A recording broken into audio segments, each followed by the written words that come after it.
I want to tell you something that may make you uncomfortable. Not because it's dramatic, not because it's shocking, but because it's familiar.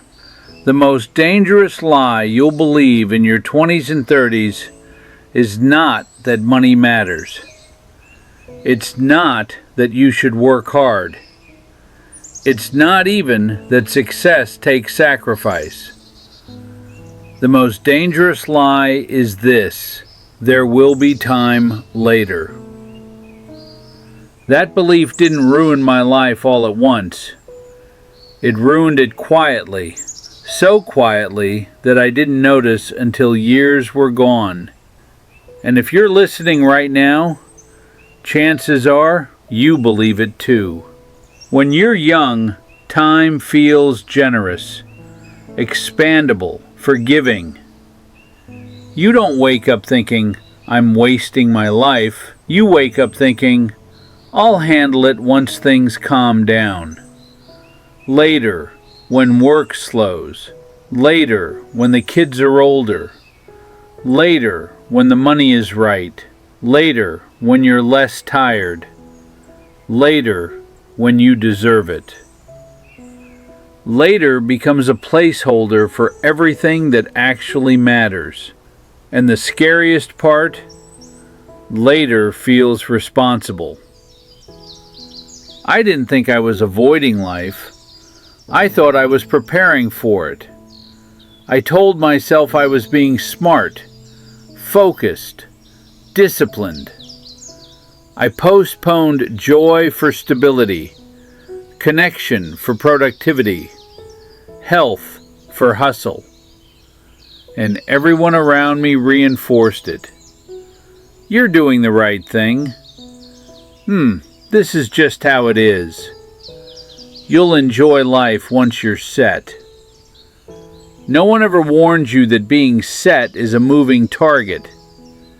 Here's how the lie works. It doesn't ask you to give up your dreams. It just asks you to delay them. It says, not now, not this year, after this promotion, after this busy season. And you agree because it feels temporary. But then something strange happens. Later doesn't arrive. It stretches. Weeks turn into months. Months turn into years. Years turn into decades. And you don't feel the passage of time. You feel busy.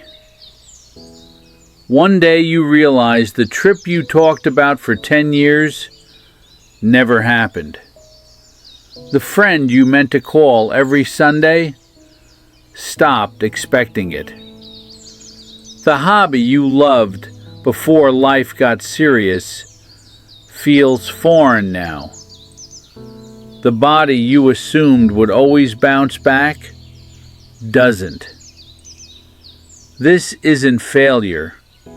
This is drift. And drift is invisible until you're far from shore. I want to be very clear about something. This is not about quitting your job. This is not about abandoning responsibility. This is not about reckless living. This is about awareness. Because the lie of later doesn't destroy your career. It destroys your sense of presence.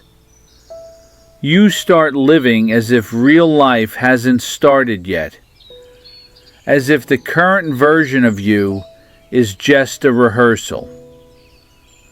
I remember the exact moment the lie cracked for me. I was sitting alone late at night scrolling through old photos. I saw a younger version of myself, full of plans, full of energy, certain there was time. And I realized something that stopped me cold. That version of me would be disappointed, not because I failed, but because I waited.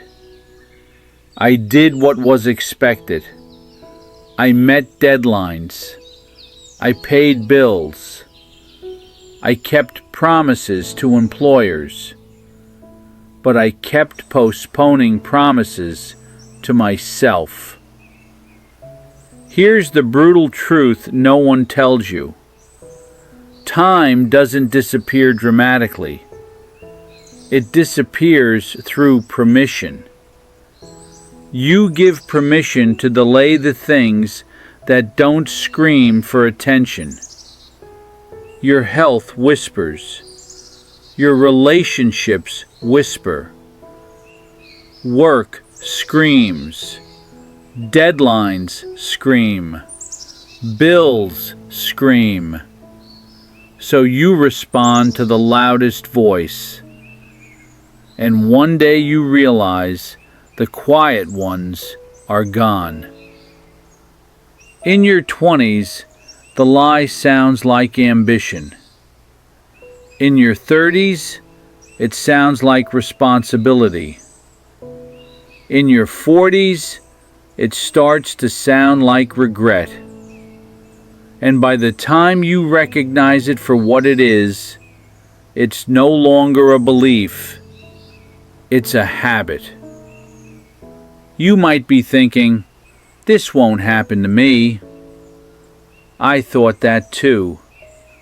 I thought awareness would protect me. I thought intelligence would protect me. I thought good intentions were enough. They weren't. Because the lie of later isn't logical. It's emotional. It feeds on exhaustion, on fear, on the desire to be seen as dependable. It convinces you that postponing life is maturity. Let me ask you something gently. What are you currently telling yourself you'll do someday? Not in a dramatic way, in a quiet way. The walk you'll start taking. The call you'll make when things slow down. The conversation you're avoiding until the timing is perfect. That list is more revealing than any resume. Here's the part that hurts the most to admit. You don't lose those things because you run out of time. You lose them because you keep assuming time will show up later exactly as it is now. But it doesn't. Energy changes. Priorities change. Bodies change. People change. And eventually close, not with a slam, with a slam. I want to tell you something clearly, without drama or fear. You don't need to fix your entire life. You don't need to reinvent yourself. You don't need a grand escape. What you need is to stop outsourcing your life to a future version of you.